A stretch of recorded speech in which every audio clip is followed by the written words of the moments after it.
Welcome, friends, back to Friends and Favorites. Today, I have an amazing friend of mine, dear friend, Jordan Blackstone.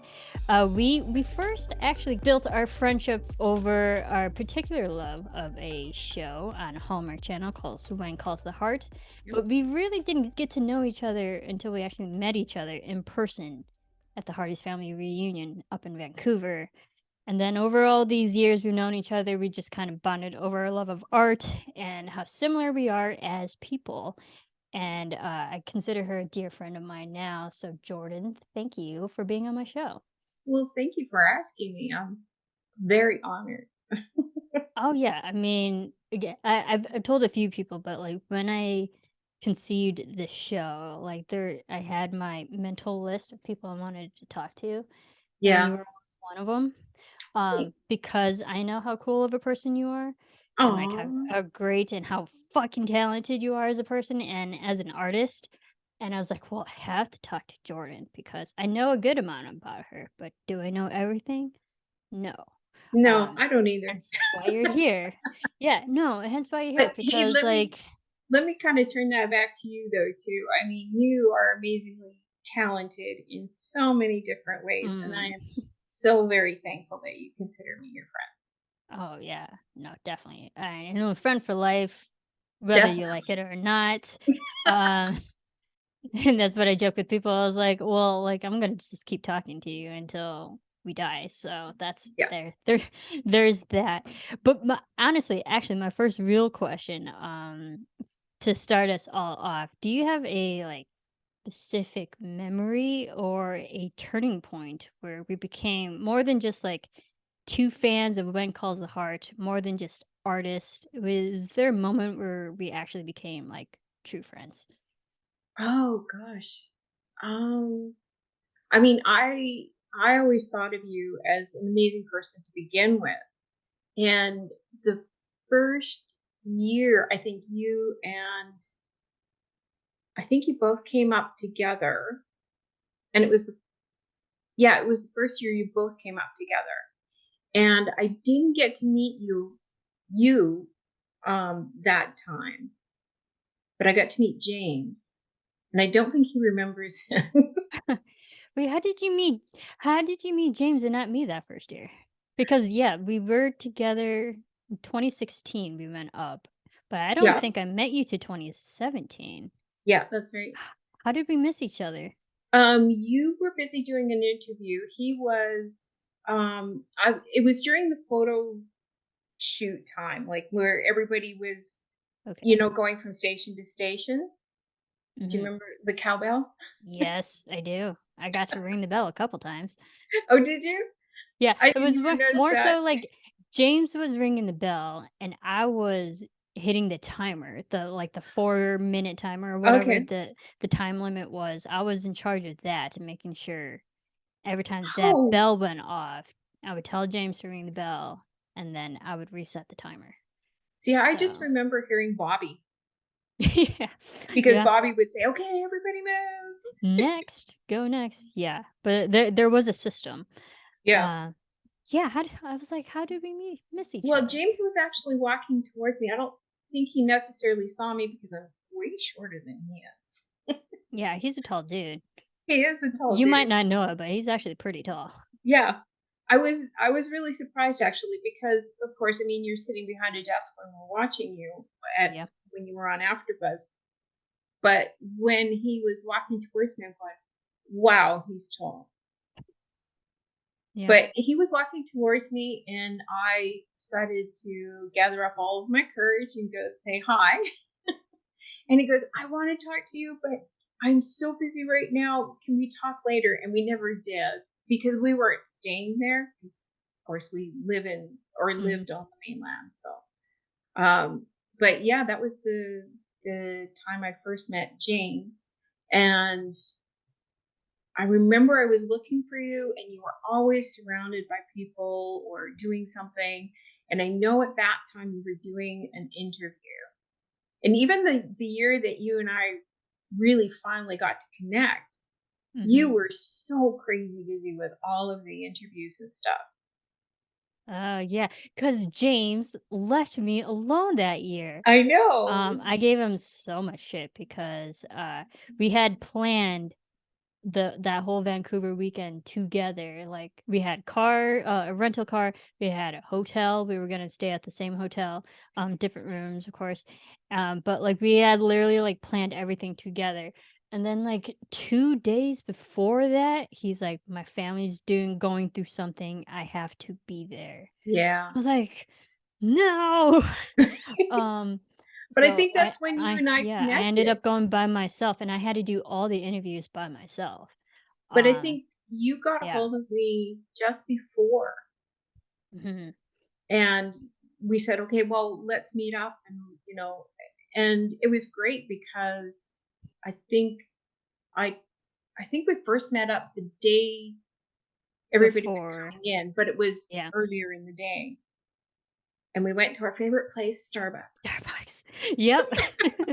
I remember. I was like, "I'm gonna get our coffee." And then even our Starbucks order was It not was that far from each other. chai tea latte. Chai tea latte. I think I Yeah, might have made mine dirty, but knowing me, I probably did. Yeah, but we're like, "All right, she's awesome." Even our drink orders are basically the same. We were, like, basically twinning. yeah, we were. No, that was a great trip. And then, that was my favorite actually memory was meeting you for the first time and realizing that I didn't have to, you know, um, have a pretense or anything, like just feel very comfortable. And I did. I felt instantly comfortable with talking with you and everything else. And I'm like, wow, you didn't feel an age difference. You didn't feel a cultural difference. Nothing. It was just, hey, we're of like mind and everything else. And, Yeah. and we just clicked. Yeah, I love that, and I think, like, I already sensed that via our social media relationship, Yeah. via Twitter, via Instagram, because she is an amazing artist. Oh my god, your paintings and oil on canvas, it's Thank like you. your level of talent, and this is not me blowing smoke up your ass, but, like, you are so fucking talented. Thanks. And seeing all your art, even before meeting you actually in person, I knew what you were capable of. And I really gravitated towards that because I think that the moment for me was when I had actually commissioned Oh, yeah. that Went Calls the Heart painting because I'm so obsessed with one point perspective. Anytime I see like a cool one point And that was scene the in row front of house. me, it was the row houses. It was Jack and Elizabeth in front of the row houses. End of like I want to say episode 3 or 4 of season 4 of One Calls the Heart, just to like pinpoint that. Like I loved that shot so much. I was like, I want that. And in Jordan Blackstone's version of her oil on canvas painting, and I actually commissioned it. I was like, I will Yeah. pay whatever. But then when you sent it to me, you're like, no, this is a gift. I was like, stop it. No, it's What? not. Well, that's because I sent it to James. You Do you sent it remember to that? James? Yeah, I I sent it remember you sent James a painting too. I did, but I sent both of them to James, and James had kept it and was presenting it to you on AfterBuzz. Oh my god, yeah, that's I right. think that was Wow. his idea. My memory just goes to show how those days were literally a blur for me because I was doing so much. Yeah. Yeah, but I remember opening it up on on air. I remember Um, that. yeah, that was fun. Awesome. Also great for audio.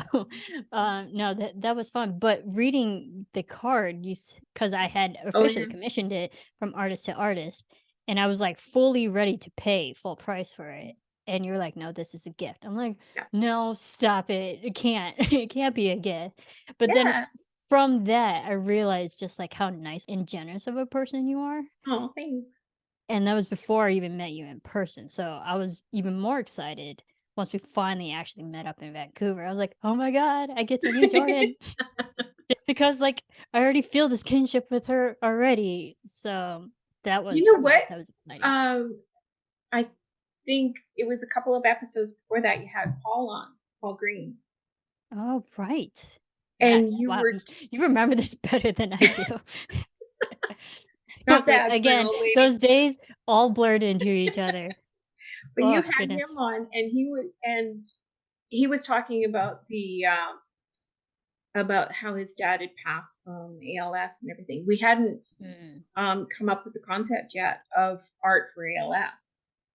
yeah. We hadn't even talked yet, and he brought up some, I can't even remember. I think it was like halfway through the interview. James had asked him a question about how the fans were responding to him and everything. And he goes, "Oh my gosh, you wouldn't believe there's this one woman that I saw her painting and it's of me and it's amazing." And you go, "Oh, that's Jordan Blackstone." And he goes, "What?" Yeah. And yeah, her name's Yeah. Jordan Blackstone. And I have a piece commissioned by Yeah. I was like, "I have a special original piece from her." Yeah. so, Yeah, and I mean, wow. so that kind of kind of leapfrogged into doing the whole art for ALS with Paul and meeting a whole bunch of other people, and so that kind of pushed things forward in that direction too. So you were very instrumental in Oh, well, yeah. that. You and I mean, Jane. honestly, I did nothing, but I did get the books from that. I think I was one of the winners Yeah. of the newer when like the continuation of the books Yes. um Yeah. From from Jeanette Oak. Jeanette Oak and her daughter. Yeah. Yeah, I got those books The from that. So autographed I ones. Yeah. yeah.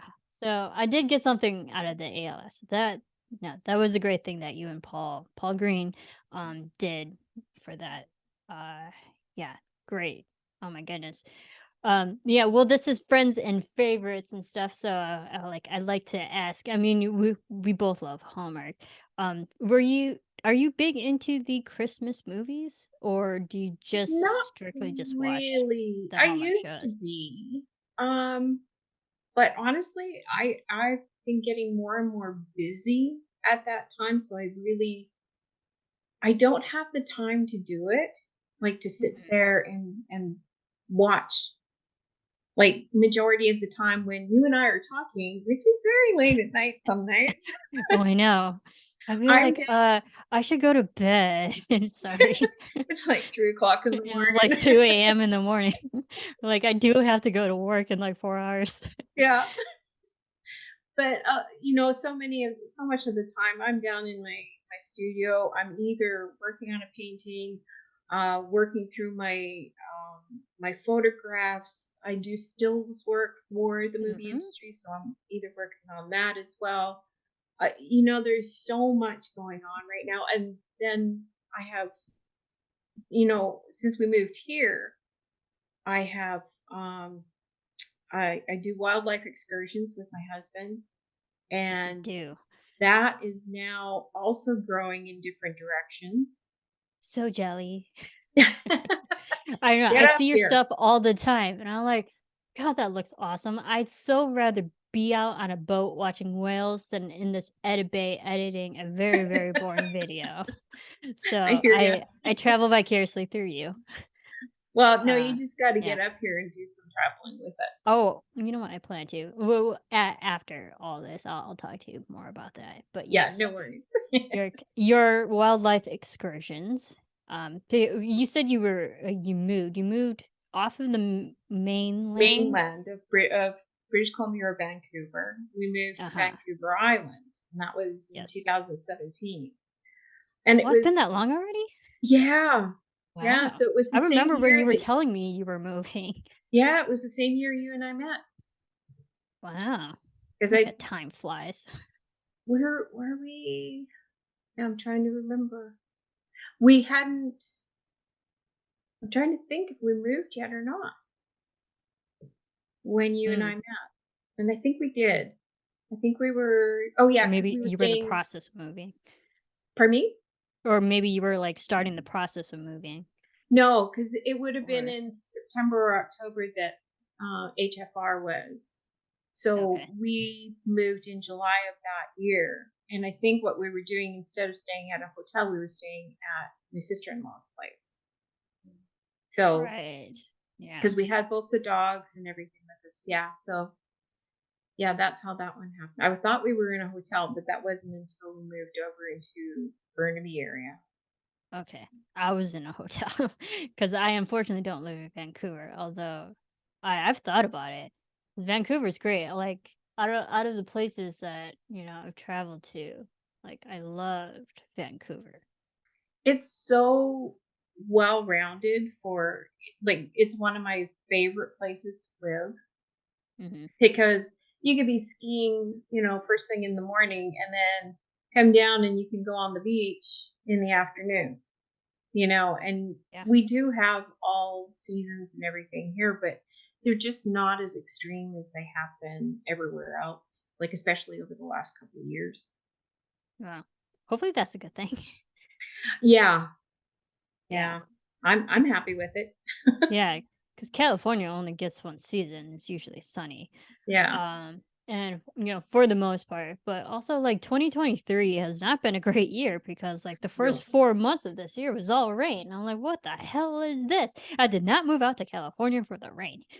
And I quickly became that person. I was like, huh.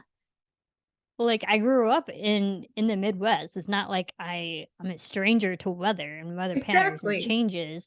I was like, I definitely know what rain is, but uh I had been out here for so long to get that much rain in such a fast succession of months. I was like, what is going on with the world? I Yeah, was like, and what's then happening? to have all the fires and everything too. Oh gosh, I don't even want to think about all the wildfires we probably will get this year because of all the Yeah, rain. yeah. And the brush that it will create. Let's future us think about that. But yeah, you said some of your favorite hobbies in that you do when you're up in Vancouver, photography and all that, and your excursions. But I also know you love hiking, I um, do. which is what I also love doing. Do you have a favorite hike or trail in Vancouver that you just love going to? Not Vancouver, but Vancouver Island. I have one, Okay. and it's on the west side of the island. So it's about 2.5 hours away from where we live. But it's called the Wild Pacific Trail. And it Okay. starts in this town called Ucluelet. And it is the most gorgeous walk you will ever walk. Like you're walking along volcanic rock, and then you hit a lighthouse, and you keep going. And there's like, we actually have a season here called storm season because Nice. the storms are so magnificent. Like they're terrifying, but they are beautiful at the same time because you have these swells of ocean water coming in with high waves and breaking on the shore and everything, and it's just amazing. And you can see whales way out in the distance, jumping and stuff. It was just, oh, I love it. It's so beautiful to do the walk. Oh, I love that because every time I go on hikes, I always make sure that like there's a view that I can see. Yes, It's like if it's definitely. up in the mountain or like I know at the end of the trail that there's a waterfall. Like there's got to be some visual payoff for Yeah, me I when agree. I actively go on hikes. So just hearing that and like knowing that they're whales, I still have never seen a whale in my life. Oh, we got to remedy that. I know. Again, I come from Illinois where it's all land. It is like super, um, But you land live in California. landlocked. I know, and I live in California now, so I really don't have an excuse. I've been out to the ocean several times, but it's only been beach, shorefront, and and I just never been out in the water far or deep enough to Yeah. witness whales or any kind of that aquatic life. You see, that's the beauty of where we live here because we live on the center of the island. So to get down to the southern end of the island takes about 2.5 hours. And that's where Victoria is, where everybody kind of knows the name. That's our, Mhm. where our parliament and everything is. That's Yeah. where the big guys are, and it's the big city and everything else. But then we're center of the island. And then if you go want to hit the northern part of the island, it's again another 2.5, maybe 3 hours. So Mm. we're literally dead center. And we can go out down to the beach and you can see whales right from the beach. That's awesome. Which I is, mean, I mean, my when my daughter first came out here to visit us, she had hooked up on this group chat on Facebook, and it was like I could hear her phone dinging constantly. And I'm going, what's going on? Like, are you missing something at home? Which is mhm. Ontario, right? And she goes, no, no, no, no. She says, this is how many people are seeing whales right now. And I go, okay, well, let's go. Let's go Yeah. see if we can find them. And she goes, oh, really? Yeah. Okay, let's get in the truck and go. Why not? So we're driving, and it's progressively getting further, like they're going up north rather than coming down south. So I said, okay, well, let's just stop off here because it sounds like they're really close to this area. We walk out onto the beach. I'm talking to another person, like right next to me, who's looking for the same stuff that we are. She's a little bit further down the beach, like out front of me, and a whale comes up and breaches right in front of her. She turns around, her jaw's like on the ground. She's going, oh, that's what I Right? wanted to see. That's you see, I'd be that person. I'd be like, "Okay, my life is complete. Yep, I've seen a whale." Um, that's awesome. It's as if that whale knew you guys were there. definitely. Yeah, like like we had to be right in that spot at that time. Yeah. And it was just fluke that we came off of the road, like the main highway, down Mhm. this road, and it happened to end up at a beach. I didn't know that it was going to. It was just, okay, let's try here.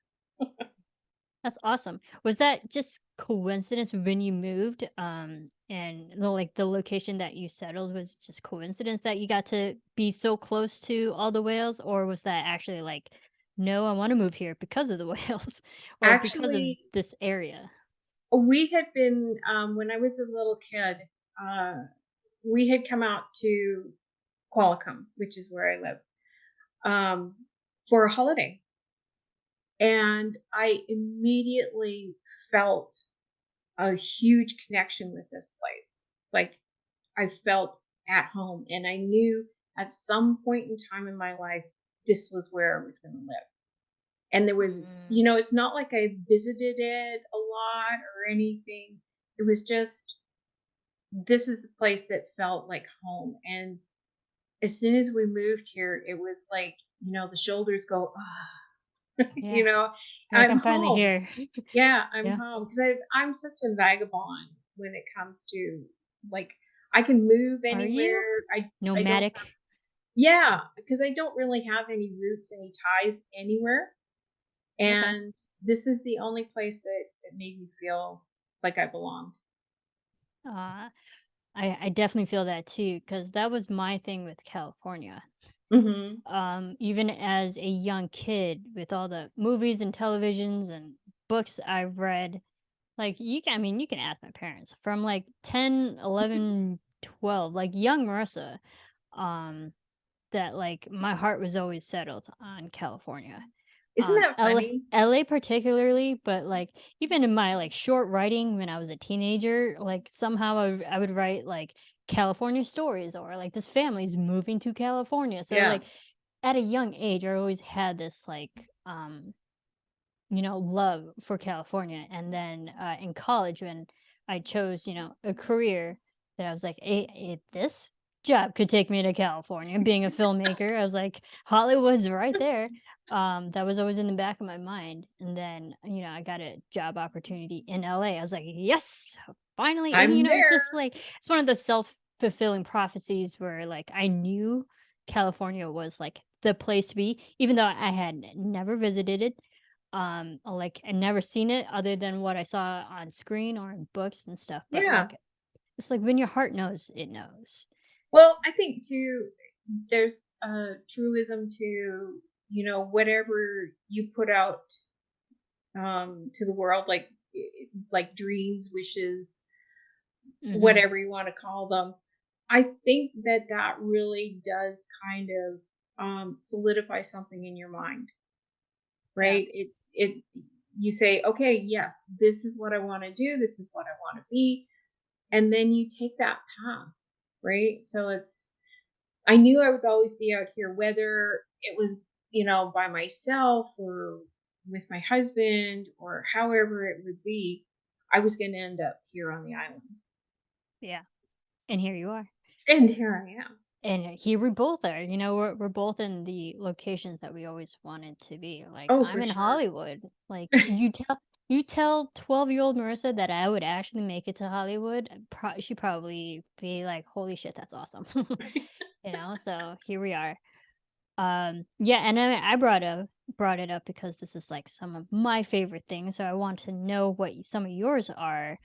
Do you have a favorite book that maybe you've read 1.5 million times, or maybe one time, that like has resonated with you? Do you have a favorite book, or one or two? Actually, it's the book series, and it's kind of Okay. funny because it's the Harry Potter series. And Heck yes. like, I didn't come to it until I was like in my late 30s, Mm-hmm. but it just resonated with me because I come from that background as well, where um I didn't have parents that, that were involved in my life, and he, lost his parents, and it just and he didn't fit in because he was different, and he didn't know. And of course, I'm different in the way that I think creatively, I think emotionally, and just different things like that. So I never felt like I belonged until actually, I'd have to say probably in the last 20-25 years. Then I finally felt um, comfortable in my own skin. Like I belonged, not necessarily to a community, but to a way of life that I enjoyed and wanted to expand even further, and made me happy and everything else. So, Yeah, like I feel seen finally. yeah, yeah, like I feel validated. Yeah. I definitely get that. This is so funny because I was literally just talking to someone else about the Harry Potter series and Oh, J.K. yeah? Rowling's and what they did. Did I ever tell you? I mean, I brought it up, but did I ever tell you that like I have I'd like to joke that I knew about Harry Potter quicker than what other people did. Like I knew Harry Potter before people knew about Harry Before it Potter, became before it popular. became Harry Potter. Yeah. Um, because How in did the you nine know? yeah. So in the 90s, my dad was big in children's publishing, Mm. and so he would like super like really big in publishing where um Yeah, because I thought it Scholastic was Books. educational. Yeah. Yeah.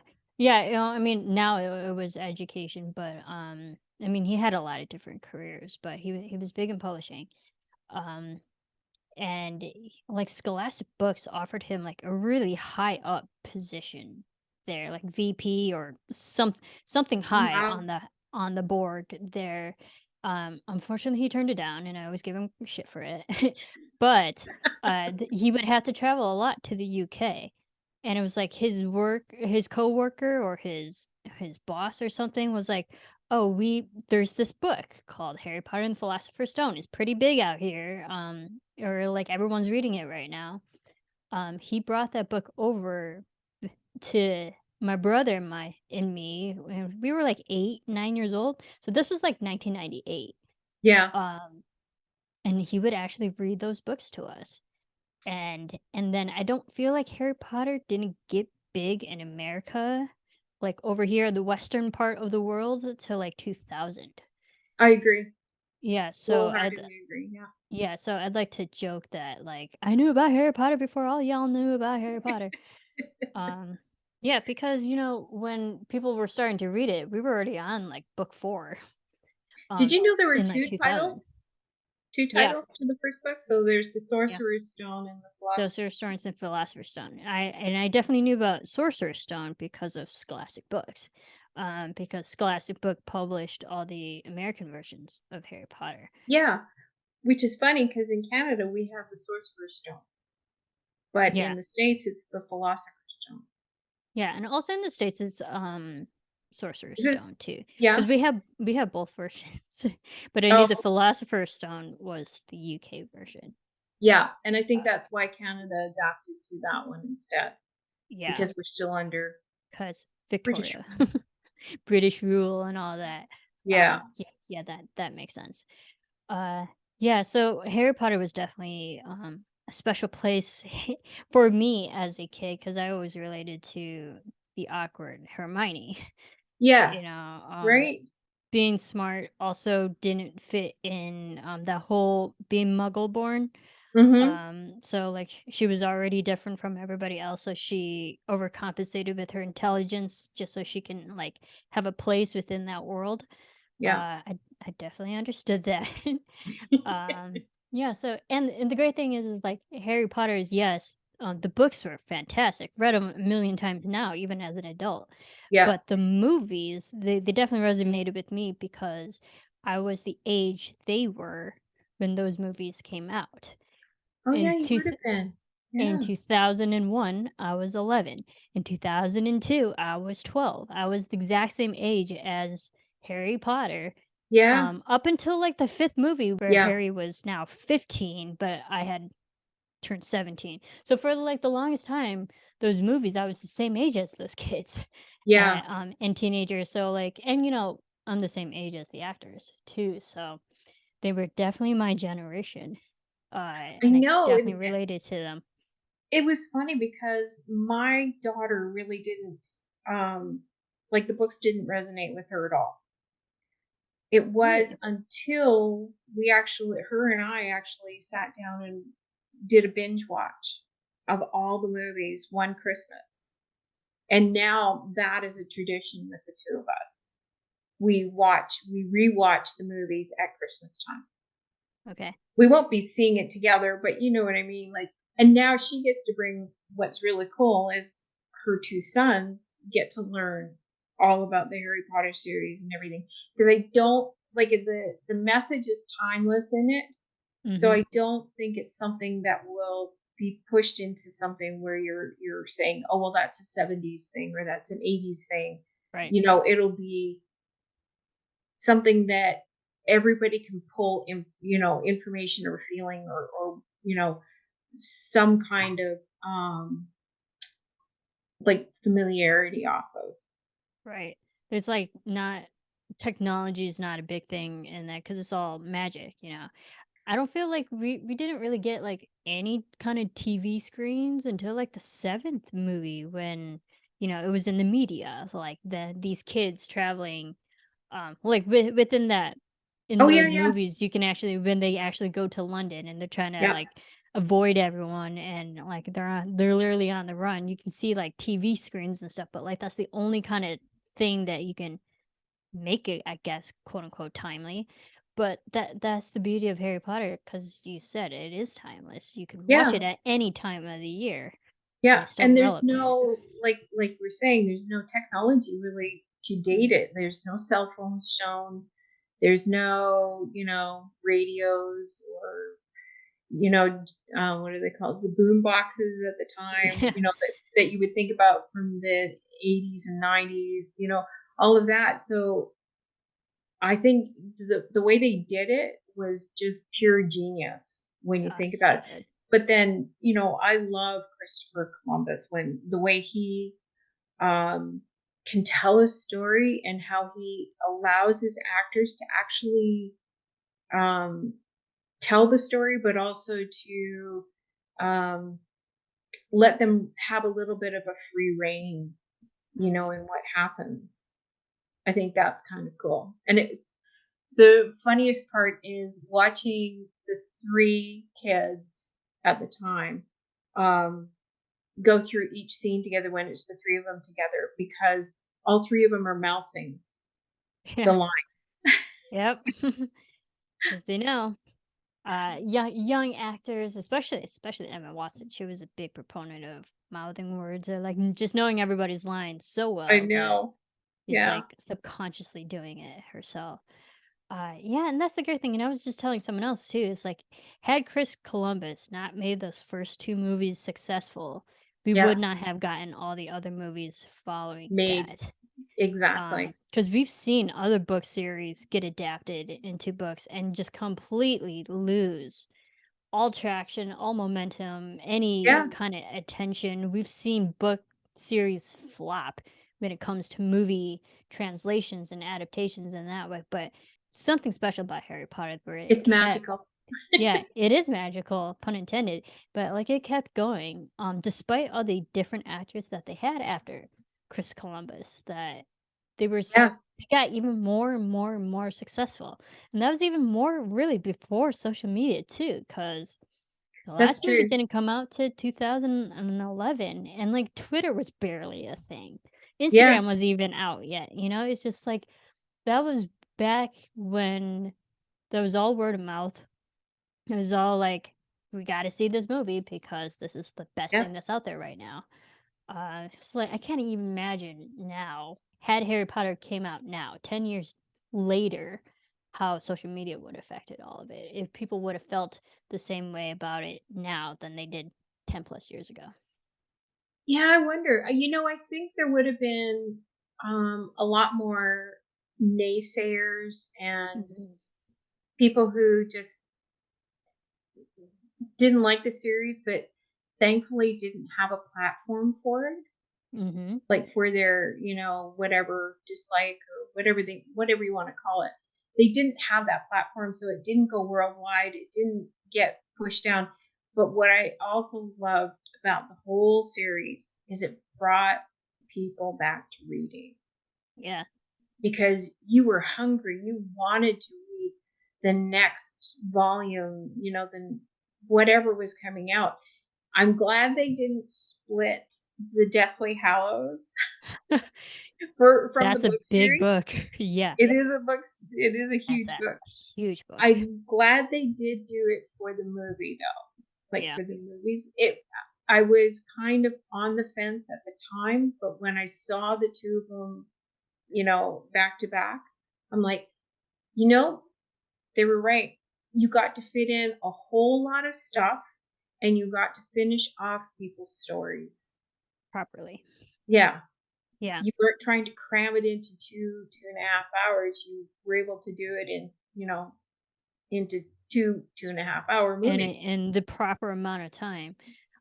Yeah, I agree with that, and that kind of like set a precedent for, we saw it with Mockingjay, we saw it with the Divergent series, that like when Mhm. they would split the last movies into two, like Warner Brothers, like really, I mean, that's the thing with Harry Potter. I mean, it broke records, and like it was just like such a trailblazing kind of movie and book series that like at that time, like there was nothing like it at the time. Yeah, yeah, and it was funny because I was watching the 20th anniversary thing of it, and, Oh, yeah. I definitely watched that. I definitely cried my eyes out. I know, and then to I was have Robbie legit Coltrane hysterical at the end of that. oh, Yeah. to have Robbie Coltrane pass away shortly after that was just like, Yeah. oh, at least he got to be a part of it. But there Mhm. were parts where he was talking in there that I'm like, wow, does he have regrets for doing the movie? Because he would be talking about, well, I spent more time with these kids than I did with my own. And I'm like, Mhm. ooh, is Yeah. that like, did that kind of, hinder his relationship with his kids? Not that I want to know because I Right. love But it Robbie makes you Coltrane. wonder. It makes you wonder. It does make you wonder Yeah. because that was 10 years of their lives, Yeah. right? So, The and most it's informative years of their lives too. exactly. Teenagers to, yeah, their kids to teenagers. Yeah. Yeah. Because I mean, the only other movie series that I can think of that has kind of not longevity in that way, like we're having taken people away for 10 years of their um, acting life, Mhm. was The Lord of the Rings because they did Yeah. all 3 of those movies, like, within the first series, they did all 3 of those movies back to back to back. Uh, So they were in, New Zealand for 3 years. yeah. And, to not be able to go out and do other projects and things like that, you just kinda go, "Wow.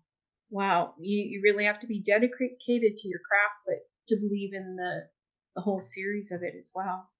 Yeah, and you have to admire that as actors to make such a long commitment, but also you Yeah. have to remember like none of those actors were like none of the major actors were minors. Not No. like Harry Potter. They were full grown adults or like adult enough where they didn't have to, be still in school during like on set and stuff. So Exactly. Yeah. like and that's why those actors could commit to New Zealand. Yeah. um, yeah, it's like, and that's what you have to also admire and remember that these are humans too. Like they Yeah. have lives, they have personal lives too, outside of what you just see on screen. Um, yeah, and that's why the Harry Potter that trio will always be like a special place in my heart. Oh, Yeah, definitely. because they were Definitely for great. me. Yeah. What about you for a Yeah, series of books? yeah, definitely Harry Potter. Um, gosh, my ultimate favorite book. And I mean, like, uh, it's hard because I'm the one asking the questions, but to have it turned back at me, do I have a favorite book? Yeah, I definitely have to say Harry Potter is up there, but again with the children's books, I always loved Shel Silverstein. I Mm. reread those books, Yeah. God knows how many times. Like I can memorize those poems, and they're not easy poems to like. Some of them are, but like some of them are like They're pretty tricky. really really intricate. Yeah. Um, but yeah, like I'd have to say it's like my favorite books, definitely like just children's books. Mhm. Um, I can't really pinpoint a specific children's book, but one in my adult life actually is Never Let Me Go by Kazuo Ishiguro. Yep. I don't know if have you ever read it? I haven't read it. I've heard about it, and it's on Have my list. I have 2 copies right Oh there. my goodness. Literally 2 copies. That's how much, and I have a copy of it in Illinois too. That's how much I love the book. Quite honestly, I bought a copy, didn't like, and I moved so many times that Yeah. got just like lost within the shuffle of all my crap. And then I was like, "Where is it?" Of course, I bought another copy, and then once I was like going through my stuff, I was like, "Oh, here it is." So I ended up with 2 here in California, and then I had one in Illinois when I first read it. That was my original copies, still in Oh, yeah. Illinois. Um, I definitely like, and I always joke that more people need to read that book so I can talk about it with people. Um, Okay, I have promise I will read it. have you seen the movie too? No. Oh my god, you need to. You need to. It is seriously.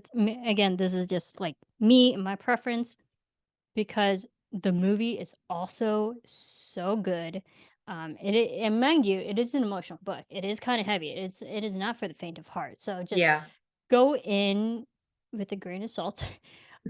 But it's the message of the book and the takeaway of basically, and I don't want to spoil it for you if you are going to read it. Oh my god, it's so fucking good. It's more so like I'm just excited thinking about it. It's because the overall message of the book is like how do you live your life if you know you're destined for something? Mhm. If you know you have a certain purpose, how do you live a normal life if like that's all that you're going to be doing?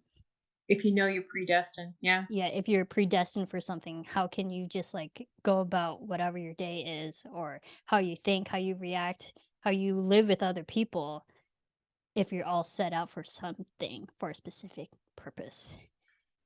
And you're like, "Oh god," And but it also it makes you think of, like, just our free will Yeah. and our independence of, like, we do have the ability to do whatever we want, to talk to the people we want, go to the places we wanna see and travel to. We're not, like, tied down by a certain thing, and that's what we get when like, so the book you're following 3 main characters, but they're all destined for something. I Oh, won't tell wow. you what, but oh my Okay, now god, you you're really gotta making read me it. wanna read it. No, no, it's so good. Seriously, like I would mail you a copy if you didn't live in Canada. It might be easier if you just picked it up. But it is so goddamn good. I've read it probably like 6 times now. I kid you not. I mean, it's an easy book. It's only like 200 and something pages, but the takeaway when I first read it, it blew my mind. I was in college at the time, and Oh, yeah. I had one of those moments. I had to like set it down. I'm like, huh, okay, okay. No, seriously. Like it forces you to reflect. It's like everything you know in Yeah. life. And that's a good writer, a good storyteller, Yeah. Mhm. and if you can come away and I'm sure that other people will have other books that they think of, but I mean, if you can say that you have like one or two books that you will constantly be rereading, you know that that author really put a lot of heart and soul and everything else into writing it. Yeah. And again, harping back to J.K. Rowling, you know that we know her backstory now, right? And Mhm. you know what she went through to get to the place that she's at now. So when I find authors that I really connect with because of the way they can tell a story and the way they get me to get involved and spend time like actually wanting to know what's going to happen next. And I can't put that book down. I want to keep reading. Yeah. That's the kind of authors that I want to read. Yeah. Yeah, so definitely read Never Let Me Go. Okay. Kazuo Ishiguro. He won the Nobel Prize for Oh, Literature. okay. Not necessarily for that book, but I mean, he's again amazing writer. It's legit so good. And I've actually tried reading his other books, and those books have not hit me as hard as Never Let Me Go. See, Um, I'm yeah, I'm the something same. special about that. And oh, see, that's cool. You're the first person I've ever talked to that has felt that way about an author. Like, because I've tried to read other authors' books whose one series or one book has Mhm. really kind of hit a strong point with me. And when I go to read another one of the books, then I'm just kind of like, no, I usually just can't get into it the same. Yeah, Like I don't have that vested interest as I did with that particular book or whatever. It's just kind of like, wow, yeah. yeah. Yeah, But no, I had that. And I don't know, maybe it was just like me being like a young 20-year-old when I first read the book and first watched the movie and like maybe it just at that point in my life it just hit so much harder than it might have had I watched it in my 30s, but something and like the movie's so good. I mean, you have Carey Mulligan and Andrew Garfield and Keira Knightley. I was like, "Whoa." Like okay, w- three of my they favorites. you I know, like you can't go wrong with that cast. It is so good, and I think just from a filmmaker standpoint, and like again with my opinions of how what makes a good film is that the pacing of that, the Hmm. color, the mood, the music, that is just quite honestly, that is one of the best film adaptations from a book that I've ever seen. Yeah. So, the book is fantastic, the movie also equally fantastic. And see, Uh, yeah, that again is yeah, something that doesn't happen very often. There has to yeah, be that almost magical chemistry that happens between the writer or the book, the person who's going to adapt the book, and then who is directing it. yeah, And then you add the beautiful things like the music and the cinematography and things like that. When you bring that all together, if you can draw people in, and honestly, there's not a lot of movies lately that I feel have reached that potential yet. yeah, There are those ones that kind of they're one-off ones, but Nothing that really makes me wanna say, "Yeah, I'd go watch that again." Yeah. And like again, forewarning you, it is a heavy story. Um, like I lost my shit when I first watched that movie. Like I was hysterical weeping. Because so like emotionally it really hit. So go in knowing what you're getting yourself into, but it's so good. I promise you it's worth it. So, what would Yeah. you suggest? Read the book first or watch the movie first? Mm, that's hard to tell because I actually watched the movie first. Um, because I was in film school, so I was just like watching a bunch of movies at that time, and that was a movie that came out during like Academy Awards season. Mm. So it was just like one of the million movies I was watching at the time, and then because I was so emotionally affected by it, I was like, "Oh my god, this is based on a book. Now I gotta go read the book." And yeah, equally just as destroyed. Yeah. So yeah, I love it so much. Yeah, I can't speak any more highly about it. It's so good. But see, I think Yeah. that's interesting. Like, see, I'm similar. Sometimes it'll just be a movie that I'm watching, and I'll quickly, while I'm watching the movie, I'll Google whether there's a book. Mm-hmm. And if there's a book, I usually buy it right there and then on the spot. Like if I Same. feel like it's already pulled me in and now I'm sitting here watching it and I don't care what's happening on the sidelines Yeah. around me. I'm watching this movie. Don't bug Same. me. Same. I'm because I'm such a voracious reader. Me too, yeah. Yeah, bookworm is literally in my bio on all my social media platforms. Like I love books.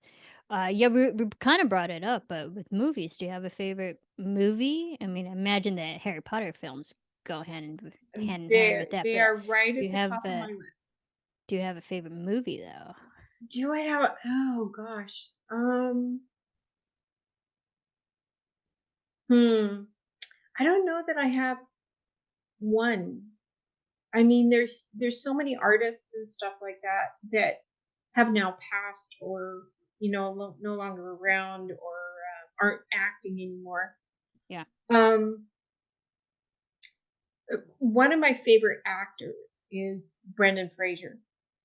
yeah, Yeah, great. um, because I got to watch him as he was coming up through the ranks, and then all of a sudden he dropped off the face of the earth, and now he came back this year in the Emmy or in the Yeah, Oscars Academy and won Awards. for Whale. I mean, he came back with that vengeance He did. He did, in a and good way. just pretty much any movie that he was in, I really enjoyed because he always seemed to have embodied whatever character he was portraying, Hmm. and he made it believable. He always had little funny antics or like funny moments, whether it was a serious movie or not. So he always gave you that little break where Hmm. whatever you were watching, you're going, okay, I can breathe again now. Whether Yeah, it's suspense or whether it's horrible, or something like that. Him and Gerard Butler. I would say yeah. P.S. I Love You is probably my favorite movie. Ah, okay, great Yeah. movie.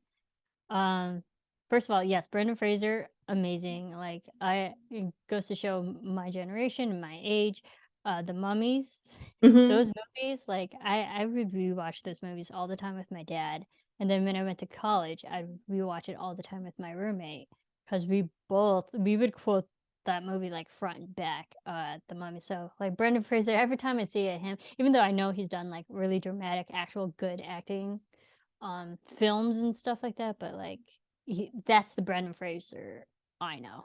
Yeah, The the Mummy. comedic side, right? Yeah. Yeah. And like I saw The Whale and I was like, "Holy crap." I mean, first of all, it's Aronofsky, so it's not for everybody. When I first went into that film and like literally I assume you saw it. Hmm. Yeah. So like the first 5 minutes you're like, "Okay, it's going to be one of those films." Yep. You're like, "Hmm, all right. All right. Here we go." Yep, And, I'm set here now. yep, and I was like, "I'm committed." Yeah. Uh, but it's his performance was like I had never seen that level of performance from him from any of the other films that I've seen in his repertoire. Yeah, and I think it Fantastic. was, like, all of what he channeled into that character was Yeah. everything that he had emotionally felt over the last however many years, um, being away from Hollywood, uh, and it was just it was riveting. Yeah. That's all I can say is he was riveting, and not as a character that you would normally associate with Mhm. Yeah. And like, and that says a lot about him that, like, you got lost into the performance rather him. than Mhm. him as a character actor. He's like an actor. Yeah. Yeah. And now pivoting to Gerard Butler in P.S. I Love You. Also, great Okay, I film. have such a crush on that man. Yes? All right, do tell, do tell. Um, 300, like, whoo, oh Yeah. my god. Don't get me started. But, yeah, P.S. I Love You. The Yeah, thing that I loved about that film is that I'm such a fan of nonlinear storytelling, and I think it, exactly. like, reflects with my ADD mind that, like, I could go everywhere and, like, take me out of order, it'll still make sense to me. Um, Exactly. and the great thing about P.S. I Love You with all the stories, it's like the letters are kinda, like, told backwards a little bit, Yes. even though the storyline is still progressing forward. Forward. Yeah. Um and plus, Hilary Swank's so good. Oh god, who doesn't love Love her her. either? And their chemistry on screen, you're like, "How dare you kill Gerard Butler?" Um, And but bring throughout Harry Connick Jr. oh my god, yeah. He I is. mean, and we also had James Marsters, and then and even Lisa Kudrow as the Yeah. friends. Fantastic. But yeah, but like their chemistry on screen. Whew. And, but, like, you really fell in love with Gerard Butler because just through her memories and, Yeah. her And just he wasn't on reliving. screen as much as she was. I Yet know, she was you in s every scene. I know, but because of the stories that were being told and the way that she was talking to him, but he wasn't there and that, you kind of forget that, oh yeah, he wasn't in that scene. Yeah, But you believed he was in the scene because of her. yeah. And the presence, it just shows, like, how Yeah. much of a presence he had to the fact that he didn't even have to be there, but you still felt him. Yeah, exactly. And I think that's where you feel with her character. I forget what her character's name is in that. It's been a minute since I've Holly. seen Holly. Yeah, Yeah. Holly. But when you see her reading the letters and stuff, and that slow with every letter that slow, we're getting farther and farther away from him. Yeah. It She's helps letting with go. the the quote unquote grieving process of finally getting to that point, accepting that he's actually not there. Yeah. And the end scene, again, being an emotional person, lost my shit watching that Oh film. yeah. And she's like, Definitely. He's not here." I was like, "I know he's not there, god damn it." Ah, that's a great film. Alright, I'll probably go rewatch it tonight. It's so good. So good. I love that response. No, Um, yeah. yeah, he's again one of those characters that can play comedic and serious Mhm. and kind like you can never not watch him when he's on screen. Like I mean, if Yeah. you think about 300, right? It wasn't just him. It was like an ensemble that you were watching, but your eyes are always looking for him because of the way that he commands the screen. Yeah. So no, I mean, Presence. Yeah. he's one of those guys that you just kind of you gravitate towards when you're watching the movie. And he could play the bad guy, the good guy. I don't care. Yeah. He's still I'm still He's got a watching him. range. Yeah, no, he definitely has a range, and he can play action guy Oh yeah. too. I mean, Olympus Has Fallen's fantastic. I've seen that Hmm. movie so many times. Yeah. Uh, yeah, great. Yeah, he's also just a great actor. I think he's super underrated. I know. And I it's have just to like, how agree. does he not have even more better films than he Yeah, already has? yeah, Like, how has he not been like, nominated for so many Academy Awards when he should be? yeah, Because he has that level of talent, exactly. with the A-listers. Yeah, and I think, like, I don't know, he's leading man material for me in the way Mhm. that, again, not just because of the looks and stuff, but because of his acting ability and being able to pretty much do any genre you can throw at him. Just, I don't know, him. He's top of the line for me. Yeah, great choices. I approve of both of those. Um, yeah, fantastic. You mentioned artists and stuff. You being an artist as well, I'm sure you have a lot of your artist influence. Do you have any favorite artists that you personally like follow and people should know about, or Oh, who gee. have like influenced your own artwork? Yes, I have a few people, and it's funny because they're really not in the same genre as me, Okay. but what they do and how they go forward and accomplish everything that they do, um, that really kind of makes me want to follow them and learn more about how they do stuff. There's a gentleman named Nathan Brown, and he's a traditional artist, and he is now going into the digital realm. So he will do it through photo. He will paint or sketch or do whatever through Photoshop, through Procreate, um, and then just the stuff that he does, it blows my mind. Like, I mean, and he doesn't stick to, like, I think that's where I got it from, was from him, is never stick to one medium. Like, you don't Yeah. have to be just an acrylic painter or just an oil painter. He does everything. Like, he does pencils, he does watercolor pencils, acrylic, oil, watercolor.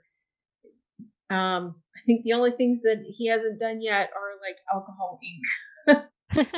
But I'm Wine. not putting it past him because I'm sure at some point in time in the near future he will do He'll something. probably do it.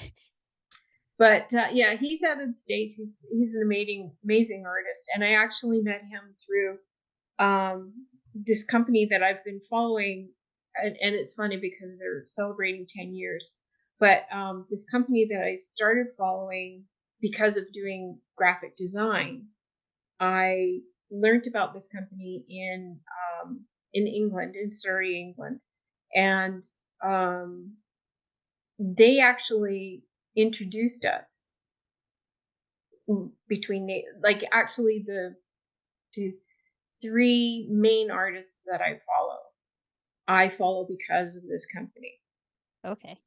and it's called Design Cuts, and they create the assets and stuff that you need to do graphic design or to do digital painting or illustration or whatever it may be.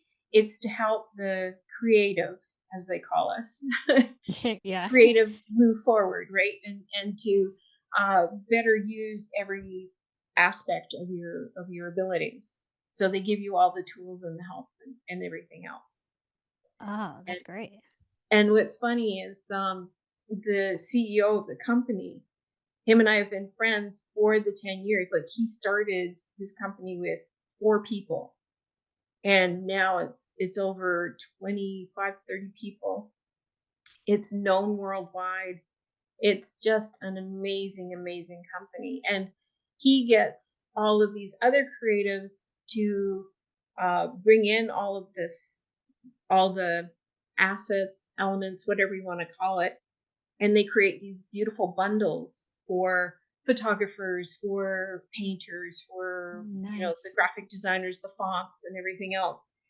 Yeah, so this company has been really helpful in the way of introducing all of us. We've built an amazing community, that we're all a part of, and that we all work together, and push each other forward and stuff like that, which is something that I absolutely love about the artist community is that we need each other and we love working together. Mhm.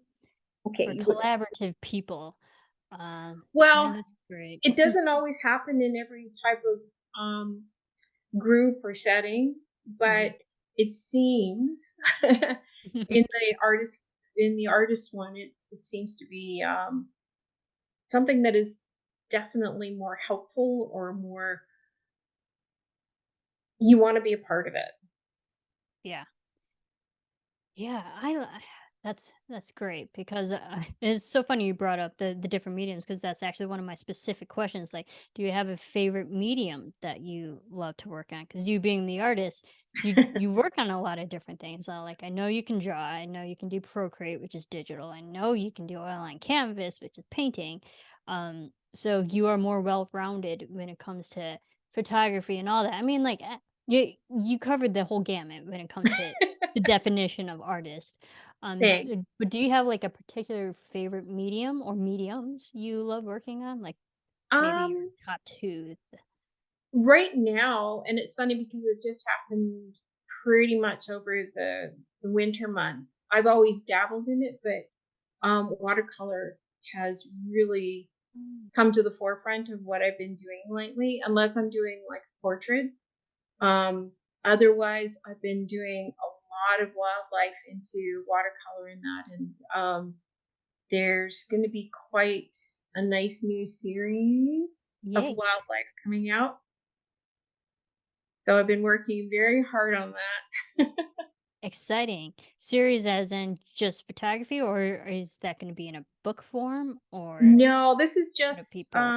actually just prints that are going to be available for anybody, but it's covering the gamut basically of every not every wildlife, but a lot of the favorites in the wildlife realm, which are like the big cats, so jaguars, tigers, cheetahs, Mm. cougars, a lot of West Coast animals. So there's going to be bears and whales, eagles, things like that. So it's been really kind of exciting to be That pouring is myself exciting. into something that I'm super proud of because Yeah. I've moved away from doing like the celebrity portraits, and I still do them, but I've been really enjoying finding this kind of little niche. Yeah. And it's exciting to be able to launch it pretty soon. Like I'm hoping in the next month that Awesome. you're going to see a bunch of them all of a sudden hit the market. That's awesome because it takes a certain level of capturing wildlife Yes. animals in their natural habitat in their natural form. Yeah. But to capture that essence in that moment, that And takes to work another in specialty. watercolor, which Yeah. is not as forgiving as oil Right. is. Like oil, because of the way the medium it is, stays wet like normally for about 30 days after finishing a piece. You can still go in and manipulate it and everything else. Watercolor, once it's there, it's there. Like, Yeah. well, no room for error when it comes to watercolors. Yeah. Yeah, I was like, I always find watercolor intimidating. I've always wanted to do it. Like I've always like had this level of respect for watercolor because I've seen actual like process of watercolor. I was like, I'm not sure if I could ever do that because I'm the kind of artist that have to make so many mistakes before I even get good. That just the process of being an artist. Trust So me, lots of when mistakes. yeah. So when watercolors is just like, well, I guess I'm stuck with this, how it looks now, and I can't go back. Yeah, and I think that's the beauty of editing too, because like me as a video editor, I Yeah. could go back and change whenever I want. Exactly. And Watercolors that's not like that. actually the beauty of doing digital art as Hmm. well. I mean, you do have a lot more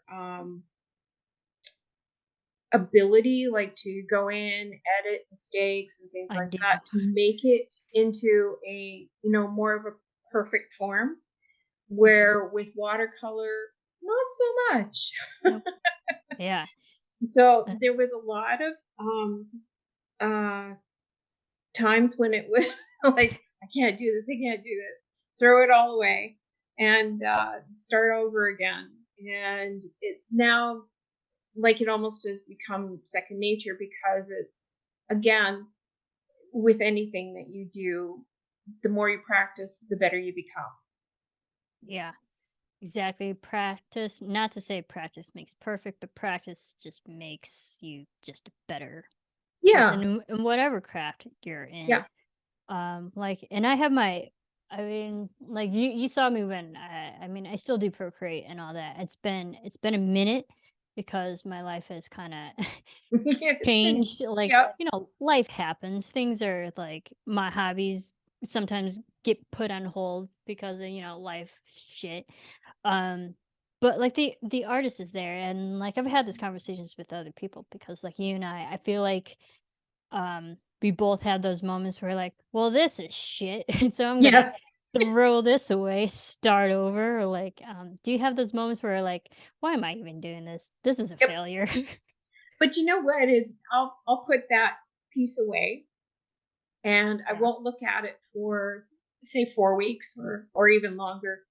And I'll Hmm. come back to it and I'll see it in a totally different light and go, oh, you know what? I wonder if I did this. And then all of a sudden it's evolving totally different though than what the original concept of it was. Yep. So yeah, I definitely have those. No, I get that. I do that a lot with editing. Honestly, do you remember my Jack and Elizabeth unconditionally video Yes. that I Yes. edited like literally at the start of pandemic? That was like the first thing that came out of my creativeness of the pandemic. I had actually started editing that video like 4 or 5 months before that, like November. Well, I think you and I talked when you started it. Yeah, I think I did. I think you were like the only person who knew I was editing Yeah. it. I had started that like November 2019. I Mhm. I put that on hold because it didn't like how it was turning out. Yeah, it wasn't falling together. And it like yeah, and that's like so I use Katy Perry's Unconditionally song. And that if you listen to it, that's a fast song. There are a lot of subtle beats in that. There is. And I just just like heard it actually last week. right. So when you listen to it, I mean, just hearing it is a lot. Editing to it is a lot, and honestly, I rewatched that video recently too. I was like, "How did I not give myself a seizure?" There's a lot of no, seriously, there's fast cuts, a lot of flashes in that. I Yeah. should put, like, a warning saying, like, "You might go into an actual seizure watching this video." Um, but it was because I had put that on hold and went back to it like 5 months, 5, 6 months later, I saw it in a completely different light. There was enough time in between to be like, "Oh, this this isn't I'm not looking at it like I did in November. I'm looking at it as I did in that month of April." And Yeah. it turned out so much better than what it started off as. Well, did you see the recent portrait that I put up of Erin Krakow? Yes, I did. Okay. So Beautiful, that by the one way. was started, well, when she still had the long hair. Mm, Because if you yeah, notice, she's got she the has long short hair, hair. right? So Yeah. that's what now, 3 years ago that she cut her Mhm. hair? Yeah, she's definitely had short hair since probably the last 3 or 4 years, honestly. Every Yeah. time I've talked to her, she's had short hair. So that's when that one started and it got finished recently. Oh, wow. I didn't realize that much So, time was in between. well, yeah, and it was because I shelved it because it wasn't coming together the way I wanted it to, and um, I really couldn't even tell you why, like what was giving me the block in my brain, but pulled it out a couple months back, and I'm going, I wonder if I did this, and I started working on it, and all of a sudden, just it was coming together so beautifully. And I think too, I have to say from the time I started it to now, um, I've grown in how I, work a brush or, I've learned so many things in that time. So I'm like, people go, oh, well, like, when do you stop learning? You never You don't. do. You don't. No, no, because it can change everything so quickly, for Yeah. you. Once you get that aha moment, you go, "Oh, if I do this, I bet you this will happen." And sure enough, it did, and it fell together, and it just I like, that's probably my favorite one that I've ever done of her, and I've Yeah. done quite a few. Yeah, you have done like, and that was beautiful. I believe I was like one of the first people who liked it. Yes, you Um, were. yeah, You were no, awake. I was awake. No, because I actually get like instant notifications whenever you post or something. Cause like Aw. that's how much I love your work. Being like, no, I got to Aw. be one of the first people who knows when her work comes out. Um, yeah, they're beautiful. I like, and I love that because you and I are both similar in that way. Because sometimes when we start something, it just doesn't turn out the way that we want it to, Yeah, or how we envision it. And you have to take a step back and be like, "All right, I realize it's not going the way that I want. I need to, you know, put some time in between, and maybe come back to when you actually have the time and patience to retry it again." exactly, Yeah. exactly. And maybe have the new tools in your wheelhouse where you Yeah. go, okay, so if I try, you know, maybe doing this type of a stroke rather than the stroke that I was using before, or if I use this color, or, Yeah. just different things, or maybe make the background a little bit darker than I had before, which is what I did do in this one. I did make it darker, and it just all of a sudden it popped, and I'm like, that's what was missing. Yeah. And That's the then change. yeah, and then everything else just kind of fell into place. And I'm so much of a Gemini here. I'm talking with my hands, I realize. Same, same. I mean, I'm not a Phil Gemini, says but I've always been a gesticulator. So, yeah, yeah. Phil tells me that I probably wouldn't have a thing to say if my hands were tied behind my back. That's hilarious. I got so much crap when I used to host at AfterBuzz TV. I used to wear a lot of bracelets and rings, finger rings, Yeah. and but because I talked with my hands so much, we had glass tables. And which wasn't far, which was like literally 4 inches away from the mic. So every time I hit my hands on the table, it would pick up. They're like, Marissa, you have to take your bracelets off. You have to take your fucking rings off. I was like, okay. So if you see my earlier work back in like 2012, 2013, I'm like jeweled, bedazzled, all that stuff. But then when you see my later work, I don't have anything. Yeah. Mostly for that reason. So, I definitely understand the gesticulating part, and plus, like, I grew up more Italian than anything. I like to blame my father for that, like, we're creative people, we're expressive people, that's how we talk. Um, Exactly. and it's just a Exactly. reflection of our minds. So, like, I've actually, because 'cause I've looked into it, people who talk with their hands, they're also trying at the same time are processing the same thoughts, Yes. hence me And it with my actually hands helps us it going that helps in us real get it time. out. Yeah. Yeah. Yeah. So, whatever, people who give us crap, we are expressive people physically and emotionally. That's right. Ah, yeah. I love that. I love that. Do you have a favorite piece of advice or maybe a quote from someone that you've heard that has really stuck with you that you carry throughout your life? Um yes, it's actually by Mark Twain.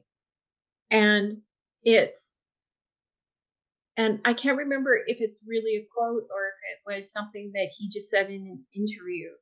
And Mhm. it's basically we can live on a compliment for a week, but when it's a negative comment, it stays with us a lifetime.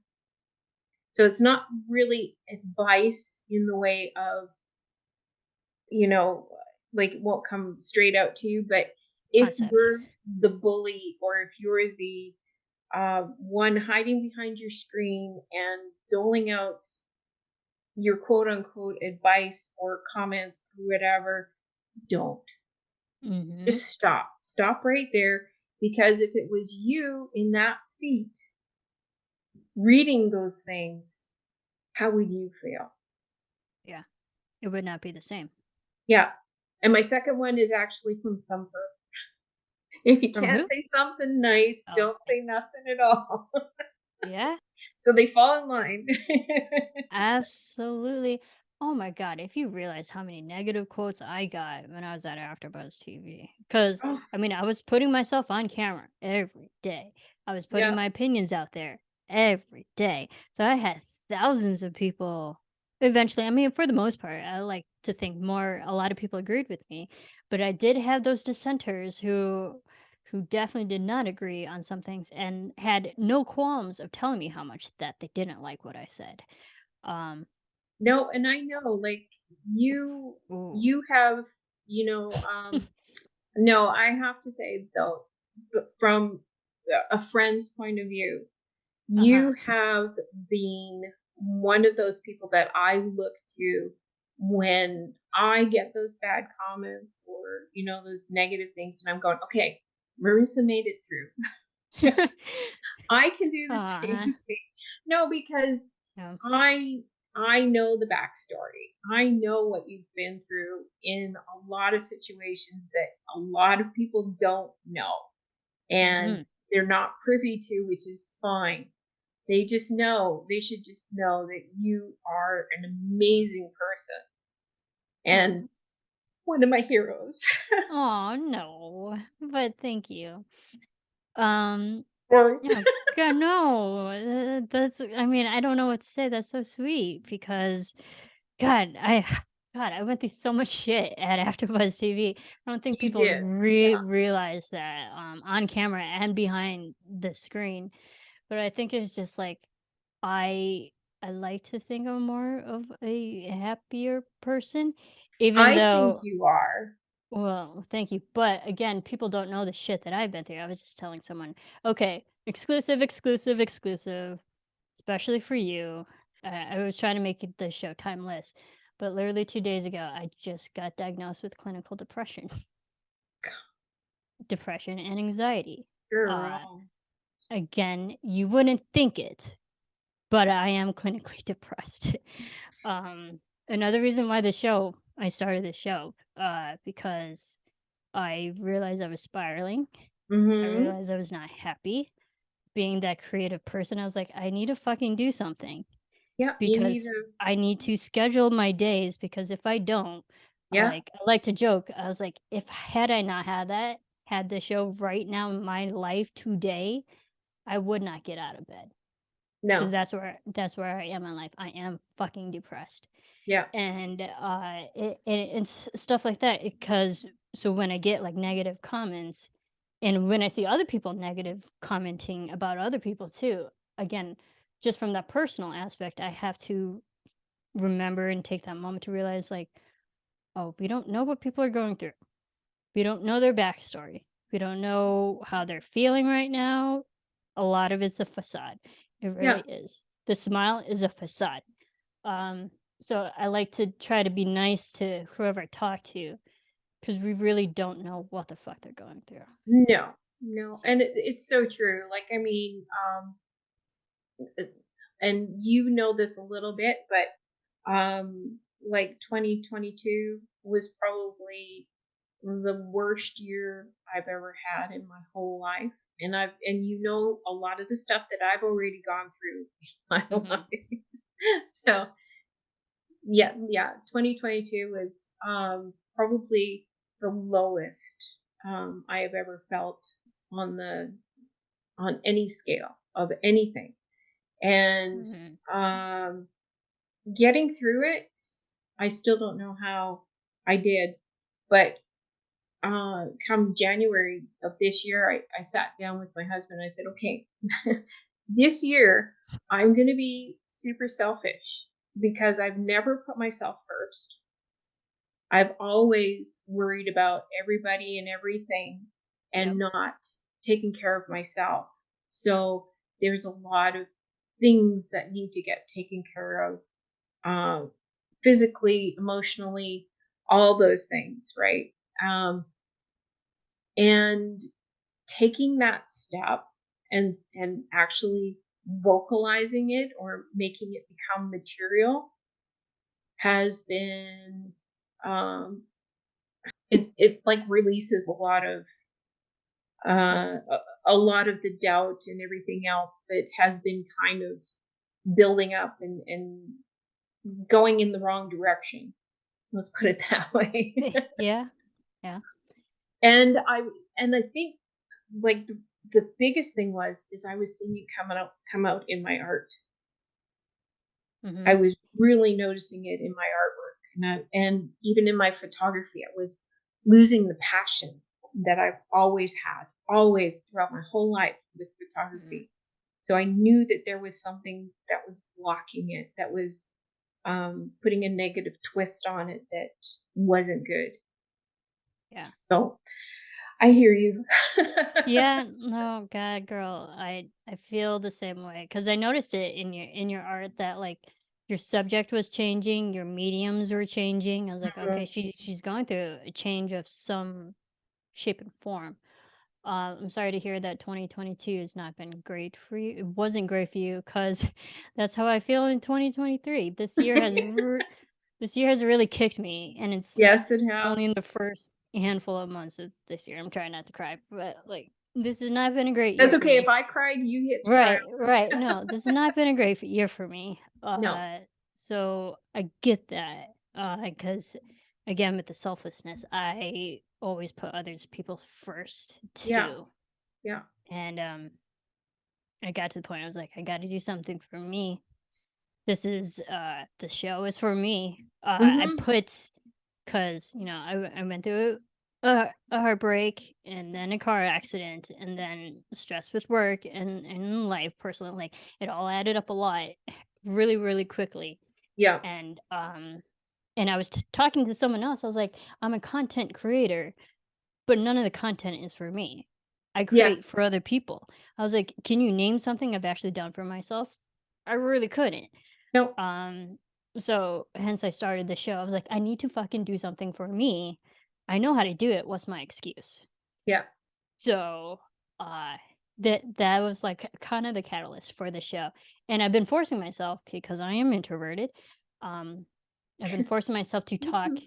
to people. Yeah, you again, we are very much alike. Um, But that's probably why we talk so easily. I know, I know. Wow. And but like so You needed to do it for you. I did, but cuz I felt the loneliness. Yes. It really really hit. I felt super super lonely. And but I had to check myself with the self-awareness. I was like, "No, Marissa, you have friends. You just have to talk to them. You have to reach out. You have to force yourself to talk to people." Yeah, So this is me talking to people, and this is why I put friends in the title of my show. which is great. As as a self-reminder, it's like, "No, Marissa, you do have friends. You do. Friends You and got favorites." family. That's yeah, that's the name of the show, Friends and Favorites, because it is more a self-reminder that now I have a support system even though I felt like I didn't. Yeah, yeah. So, again, Well, with and it's self-awareness. usually those dark moments when we do have the doubt and it's you know, you come to that crossroads and you try and figure out, okay, am I going to fall down that rabbit hole or am I going to climb that mountain that's ahead of me? I've got Mhm. two different choices. Both are difficult Yeah, and both the outcome may still not be what I think it should be. But trust me, climbing that mountain, as hard as it is, as you know, difficult as it is for people around you, is worth the climb. yeah, It really is. And that's where the whole watercolor thing for me and the series and everything came because I needed to do this for me. And that's what you'll see like a huge difference. Like the watercolor is bright and it is and not saying toting myself, but it's beautiful. like, it actually, when I see it, it makes me smile. It makes me feel good, and it I don't know, it just there's something freeing about it. And Mhm. this I see with you is something along the same line. Like, you understand that you're not alone. A friend of ours just recently lost her husband, and her husband happened to be a really um, old friend of Phil's and stuff like that. But we also had gotten to know his wife, and have absolutely adored her forever. And she's been feeling it too. Like, she's like, I don't. They were married for 43 years, and now she's getting up in the morning and not knowing what direction to go and feeling Mhm. lost and everything. And I said, okay, you're coming over here. You Yep. have a place to stay. Don't tell anybody where you're going. Just leave. Yeah. I And need to do this is that. your safe haven, your unwind spot. Yeah. So to wrap us up a bit, as like again with the self-awareness, do you have a favorite strength about yourself, a quality about yourself that you're very self-aware of and you're like, "Yes, I love all this about me." Um, you know what? That I find the good in almost everything. Even the really horrible bad things, Um, I can still find the good in it. It may not be right away, but I will find it. I think that's kind of, I don't want to have a moment in my life that kind of sits there and will stay dark. So I always want to find something positive that I can take away from it. that's So great. and I know it sounds weird, but No, that's great. I wish more people were like that, well, because it again, what my backstory is, and Mhm. having grown up the way I did, I always had to find something positive to make myself be able to move forward, Yeah. right? And I think that's just become a natural thing that I do.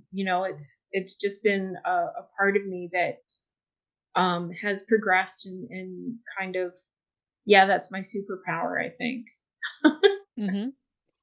That's great, because it's so hard for people, especially with you and I having like kind of tumultuous backgrounds Yeah, and years and history between our yeah, personal lives. Is that it can be hard for people like us to find positive things. Um, and like my parents always joke that I'm more the negative person. That like they're always like, no, seriously, they're always like, Marissa, smile. They're yeah, telling me to smile because again, I guess I lean more on the negative side. So yeah. I always admire people who can be positive, who can look on the brighter side of things, because maybe for me personally, that's so hard to do. Um, so to It's hear it, that you're that kind of person is awesome. well, it's like I said, it took many years. Yeah, some therapy, I'm sure. Yes, But yeah, no, that's yeah. great. Great. And because this is my show, I like to feel good about myself every once in a while. I feel like you kind of delved into it, but what would you say is your favorite thing about me? You are the best listener. Aw, Yeah, really? because I feel like I could tell you anything, and you've actually taken it in, processed it, and you feed it back to me, but you feed it back to me in the way of letting me know that you heard me. And Hmm. coming from an HR background, which I've, progressively had throughout my lifetime, I know that that was a number one thing for what people always wanted in the very end of a disagreement, or whatever, that they wanted to be heard. And for you to now be channeling, you know, um, this particular medium for yourself, it's great because you're not only hearing people's stories, but you're allowing us to hear your side of the story, or of a story. Hmm. And so It's again, it's your ability to take whatever we have said, turn it back around and, bring it in, like kind of wrap up the story into a pretty little package, if you know what I mean. Right. I kinda apply it to life. Like, and, like, Yes. well, first of all, thank you. You're welcome. And, like, that's something that I'm always tough with myself is that when someone tells me something new, like, I hate to think of it like me just being like, I like to bond with people because I like to how do I personalize this? How Mhm. do I understand it in a way that like it reflects me and how I see it? And then, but that could be misconstrued in a different way. And people are like, well, why are you making it about yourself? I was like, no, it's not about me. But this is how I relate to it. Exactly. And Yeah, those are actually qualities that you tend to find with ADHD people. But it's not us being selfish, it's us trying to understand people in exactly. a way that we personally understand Yeah, it. yeah. Uh, yeah. And that's the way I've always liked to try and be myself, not that I always am. Right. But yeah, and it is, like, I've heard people say the same thing to me where it's like, "Oh, well, you're so egotistical because, you're making this all about you." No, no. No? I'm trying to relate the story you just told me so that I can understand you better, Yep. right? Yep. And yeah, so no, that's your There's that. superpower. Yeah. Oh, thank you. Your superpower is like everything creative and just being a amazing, amazing person, a dear friend now. I'm so glad we met. If it Thanks. wasn't for when calls the heart and just the power that is social media, as much as we might hate it now these days, that like if it wasn't for that, that really sparked just a general conversation between us, meeting each other in real life and be like, Yeah. no, Jordan's an amazing person, everybody. You need to talk to her in the way that because Thanks. of all of our late night conversations, like you were one of the few people I could talk to late at night. Be like, I know. I'm tired. I've been awake for 20 hours, so whatever I say, you can't like judge me because I'm now in a fugue state where I'm just like spitting everything out. But Jordan's hearing it. She's seeing a different side of me that no one else really sees, and I think And she that's still what loves you. Aw, thank that's what I appreciate about you, that, like, I felt like I could tell you anything, and I wasn't being judged, which is nice. It's Definitely very not, my nice. dear. No. And it's funny because so many of the things that you were going through, I may have either gone through or I was kind of behind the scenes going through, like, Mhm. of course, in a different aspect of it. But, and so in the way that you were talking and that we were, kind of, um, what is somebody called it something the other day, verbal diarrhea, just Yeah. allowing everything to come out. Yep. I tend to have verbal diarrhea with the people I'm, like, most comfortable with, so consider that as a compliment. Thank you. But you know what? That made me feel like I appreciated so much that you allowed me into that portion of your life, because that to me is one of for you to do that. That's the highest respect that I could ever ask for from a friend. But it's also something so endearing and uh, special, right? It really brings us closer together as friends. So Yeah, family absolutely. too. Oh, we're family now, Oh whether you yeah, like it you're or stuck not. with me. Yeah, absolutely. That's my line. That's what I tell people. Like, no, you're stuck with me, whether you like it or not. Well, Jordan, thank you. You know how much I love you, and I will definitely see you up in Vancouver soon. I'm planning Good, on it. good. But yeah, thank you for being on my show, and Thank you for you know, asking me, of and course, thank you for everything else too. of course. Now I feel like I know even more about you.